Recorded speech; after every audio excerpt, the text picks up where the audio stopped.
الله تعالى في كتابه الكريم لا تقل لهما اف ولا تنهرهما وقل لهما قولا كريما۔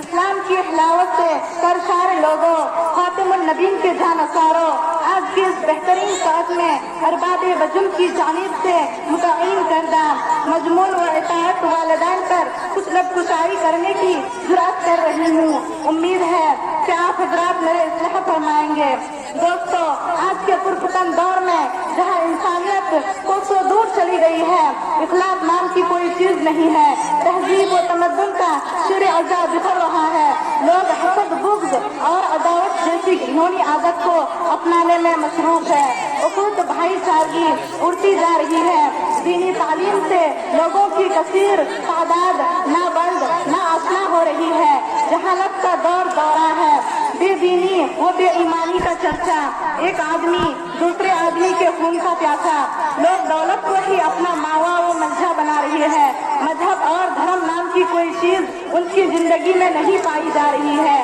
آئیے آج دیکھیے، جس چیز نے انسان کو اقبال مندی اور فیروز مندی سے مالا مال کر دیا تھا، اس چیز کی کیا مانگ؟ حقیقت تو یہی ہے کہ اسلام نے انسانوں کی ہر موڑ پر رہبری کی ہے اور صبح قیامت تک کرتا رہے گا۔ اسلام کا یہ بانگ بہت اعلان ہے کہ لوگوں، موتیوں کی قتل کرو جس کی وجہ سے آخرت میں بہت بڑی عزت ملے گی۔ یہی وہ موتی ہے جس کا تذکرہ رب کائنات نے جگہ بجگہ کیا ہے، یہی وہ دولت ہے جس دولت کی قدر سے رب کعبہ بھی خوشی و مسرت سے جھوم اٹھتے ہیں۔ خبر دی ہے صادق کو مصدق صلی اللہ علیہ وسلم نے کہ رضی الرب فی رضی والدی وسخط الرب فی سخط والدین۔ سامعین اعظام، جوانی کے ایام کو چھوڑیے، اسی طرح گزر بسر ہو ہی جاتی ہے، اصل امتحان بڑھاپے کے عالم کا ہے، بیٹا ثواب کے عالم میں ہے۔ جوان بیٹا اپنے زندگی کے عروج کے متعلق شوق سے سحر کرتا ہے، بیوی الگ ماں کر رہی ہے، ضعیف ماں بیچاری پڑھا رہی ہے یا کوئی چیز مانگ رہی ہے یا کوئی چیز پوچھ رہی ہے۔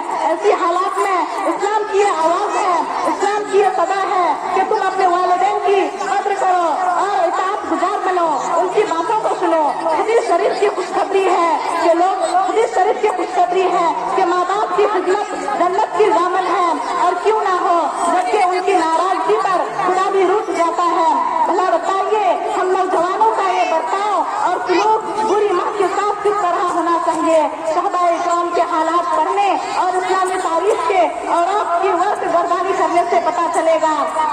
کہ ہمارے اسلاف نے اپنے والدین کی کس قدر اطاعت کی ہے اور اپنے والدین کی اطاعت کی خاطر رات دن کھڑے ہو کر گزار دیے، اور ہمیشہ اس خیال میں رہے کہ کوئی حرکت ایسی نہ ہو جس سے والدین کو ان کی سے بھی شبن کا احساس ہو، کیونکہ قرآن کی آیت ان کی رہبری کرنے میں مصروف ہے۔ وَقَضَىٰ رَبُّكَ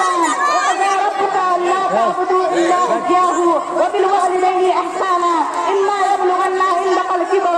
أَحَدُهُمَا أَوْ كِلَاهُمَا فَلَا تَقُل لَّهُمَا أُفٍّ وَلَا تَنْهَرْهُمَا وَقُل لَّهُمَا قَوْلًا كَرِيمًا واخفض لهما جناح الذل من الرحمة وقل رب ارحمهما كما ربياني صغيرا۔ حضرات، آج ضرورت اس بات کی ہے جہاں ہم اپنے زندگی کے طریقوں کو